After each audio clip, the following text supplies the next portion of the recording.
നമസ്കാരം. നമസ്കാരം. അതായത് പിന്നെ ഈ ആതുര സേവന രംഗം എന്ന് പറയുന്നത് ലോകത്തിലെ ഏറ്റവും മഹത്തരമായി അഭയത്തിനായി കൈനീട്ടുന്ന ആശ്രിതന് മുന്നിൽ ഭിഷഗ്വരൻ, അതായത് ഡോക്ടർ, ദൈവമായിട്ട് അവതരിക്കുന്ന ഒരു സമയമുണ്ടായിരുന്നു. എന്നാൽ ഇന്ന് ആതുര സേവന രംഗമാണ് മനുഷ്യനെ കാർന്നു തിരുന്ന ഏറ്റവും വലിയ രോഗമായി മാറിയത്. അതെ, ഏറ്റവും വലിയൊരു ബിസിനസ്സായി മാറിക്കൊണ്ടിരിക്കുന്നു. ഞങ്ങളുടെയൊക്കെ അനുഭവത്തിൽ നിന്നാണ് ഇങ്ങനൊരു ചിന്ത ഉരുത്തിരിഞ്ഞത്.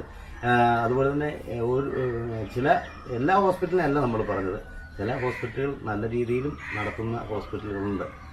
അതെ, ഒരു എക്സാമ്പിൾ ഞാൻ പറഞ്ഞുതരാം. എൻ്റെ സഹോദരിയുടെ ഭർത്താവ് കോവിഡ് വന്നിട്ട് ഒരു ഹോസ്പിറ്റലിൽ 7 ദിവസം കിടന്നു. 7ാമത്തെ ദിവസം അവർ പറയുക രക്ഷയില്ല, മെഡിക്കൽ കോളേജിൽ കൊണ്ടുപോകാം.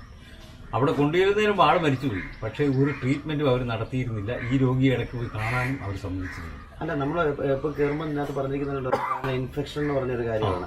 അതിന് നമ്മൾ പറഞ്ഞിരിക്കുന്നത് ഇത് ചെറിയൊരു കാര്യമാണെങ്കിലും 1200 രൂപയുടെ ക്യാമറ മേടിച്ചു വെച്ചാൽ നമ്മുടെ ബന്ധു, എൻ്റെ അച്ഛൻ, അമ്മ, സുഹൃത്ത് ആരെങ്കിലുമായിട്ട് അത്യാസന്ന നിലയിൽ കിടക്കുന്ന അവരെ ജീവനോടെ മരിക്കുന്നതിന് മുമ്പ് ഒരു നിമിഷം നമുക്കൊന്ന് കണ്ടിട്ടും മരിക്കാൻ. ഈ സാധനങ്ങളൊക്കെ നമ്മൾ പറയുന്ന ഇഞ്ചക്ഷനും കാര്യങ്ങളൊക്കെ ചെയ്യുന്നുണ്ട് എന്ന് പറയുന്നതല്ലാതെ നമ്മളിതൊന്നും നേരിട്ട് കാണുന്നില്ല. എല്ലാ ഹോസ്പിറ്റലിലും എല്ലാ പറഞ്ഞതെന്ന് ഞങ്ങൾ മുമ്പേ പറഞ്ഞു. ജീവിതത്തിൽ ഒരു പ്രാവശ്യമെങ്കിലും ഇതൊക്കെ അനുഭവിക്കാത്ത ഒരു ചുരുക്കമാണ്.